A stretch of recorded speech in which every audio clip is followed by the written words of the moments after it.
በአሁኑ ዘመን የጦርነት ስልቶች ተቀይረዋል። አንድን የሀገር ታሪክ ለመቀየር ወይንም በዛች ሀገር ላይ ጥቃት ለመፈጸም እንደ ድሮ ሰራዊት ማዝመት አያስፈልግም። ይልቁንም አንድ ስውር ጀት ብቻ ይበቃል። ራዳርን የሚሰብሩ ከድምጽ ፍጥነት በላይ የሚዘገዘጉና ጠላት መኖራቸውን እንኳን ሳያውቁ ጥቃት ፈጽመው የሚሰወሩ እነዚህ በ2026 ዓለምን እያስፈሩ ያሉት የሰማይ ላይ ነገስታት ናቸው። ዛሬ የምናየው ስለ አውሮፕላን ቴክኖሎጂ ብቻ አይደለም። ዛሬ የምናየው ሀያላን ሀገራት ዓለምን ለመቆጣጠር ስለፈጠሯቸው 5 እጅግ ዘመናዊ ገዳይ ጀቶች ነው።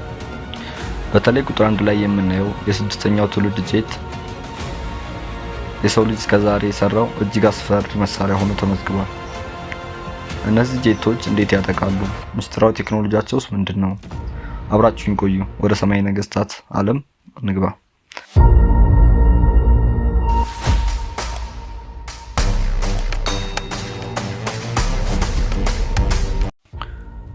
በአምስተኛ ደረጃ ላይ የቻይና ኩራት የሆኑ J20ን እናገኛለን። ይህ ጄት ቻይና ከፓሲፊክ ውቅያኖስ ላይ የአሜሪካን የአየር የበላይነት ለመስበር የሰራችው ምስጢራዊ መሳሪያ ነው። J20 እጅግ ግዙፍ የሆነ የውስጥ መሳሪያ ማስቀመጫ ወይንም ኢንተርናል ቤይ አለው። ይህም ጄቱ ስውርነቱን ሳይለቅ በጣም ረጅም የሆኑ PL-15 እና PL-21 ሚሳኤሎችን እንዲሸከም ያስችለዋል። አዲሱ የWS-15 ሞተር ደግሞ ያለ ተጨማሪ ነዳጅ ፍጆታ ለረጅም ሰዓት በከፍተኛ ፍጥነት እንዲበር አቅም ሰጥቶታል። የጄ20 ዋና ስራ የጠላትን ጄት ፊት ለፊት መግጠም አይደለም። ይልቁንም በስውርነት ተደብቆ በመግባት የጠላትን ራዳር አውሮፕላኖች ለምሳሌ እንደ ነዳጅ ጫኝና የራዳር አውሮፕላኖችን ገና 300 ኪሎ ሜትር ርቀት ላይ እያለ በረጅም ርቀት ሚሳኤል መምታት ነው። ይህም የጠላትን የአየር ኃይልና ጆሮን በማሳወር ሙሉ በሙሉ ሽባ ያደርገዋል ማለት ነው። ወደ ቁጥር 4 ስንሄድ የሩሲያውን ሱ-57 እናገኛለን። የሩሲያ ወታደራዊ ፍልስፍና በቅርብ ውጊያ ወይም ዶግ ፋይት ላይ የተመሰረተ ነው። ሱ-57ም የዚህ ፍልስፍና ቁንጮ ነው። ይህ ጄት 3D ትረስት ቬክተሪንግ የተባለ ቴክኖሎጂ አለው። የሞተሩን አፍንጫ ወደ የትኛው አቅጣጫ ስለሚዞር ጄቱ በአየር ላይ ልክ እንደ ወፍ በድንገት እንደሚቆም ወይም እንደሚገለበጥ ያደርገዋል። በተጨማሪም በክንፎቹ ላይ የተገጠሙት ሳይድ ሉኪንግ ራዳር ጠላት በማንኛውም አቅጣጫ ቢመጣ ቀድሞ የማየት አቅም ይሰጡታል።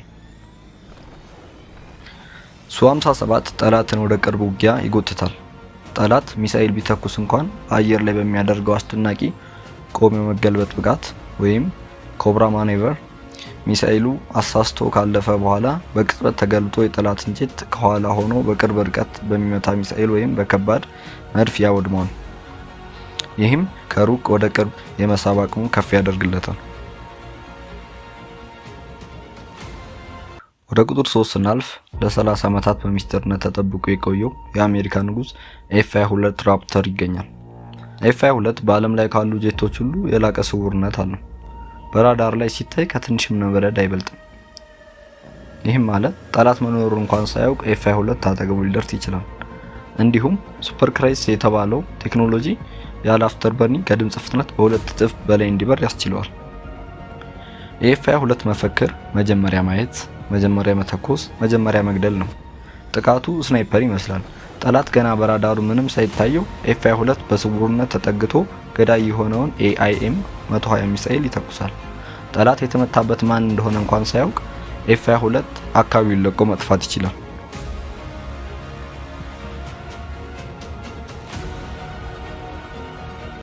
በሁለተኛ ደረጃ ላይ የምናየው F-15 AX Eagle የተሰኘውን አሜሪካ ሰራሽ የሆነውን ጀት ነው። ይህ ጀት ስውር ላይሆን ይችላል፣ ነገር ግን በጉልበቱ ማንም አይፈራም። F-15 የአሁኑ ዘመን የከባድ ጦር መሳሪያ ተሸካሚ ነው። F-15 አድቫንስ ሚሳኤል ራንክ አለው።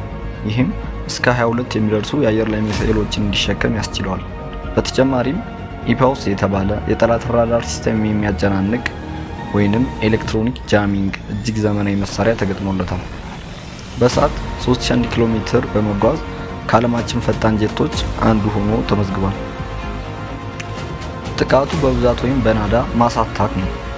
ስውር ጄቶች እንደ F-35 መረጃውን በድብቅ ሰብስበው ለF-15X ይልካሉ። እሱ ደግሞ በከፍተኛ ፍጥነት ተወርሮ በመግባት እንደ ዝናብ የሚሳኤል ናዳውን በማውረድ ብዙ የጠላት ጄቶችን በአንድ ጊዜ ያጸዳል። እንደ ከባድ መኪና ብዙ መሳሪያ ጭኖ መጥቶ እንደ ጀት ፈጥኖ ይመታል ማለት ነው።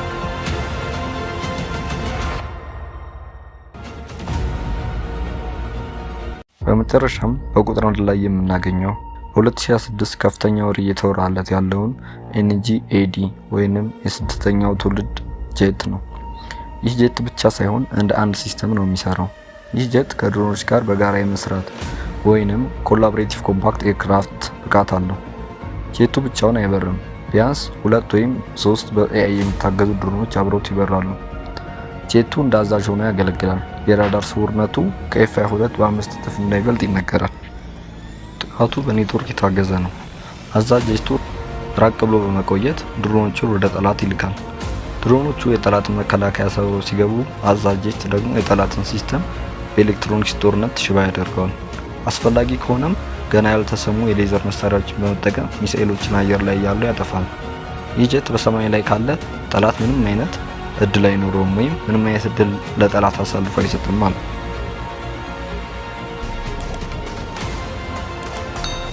እንግዲህ ቤተሰቦች የዓለማችንን ሰማይ የሚቆጣጠሩት 5ቱ ሀያላን ጀቶች እነዚህ ናቸው።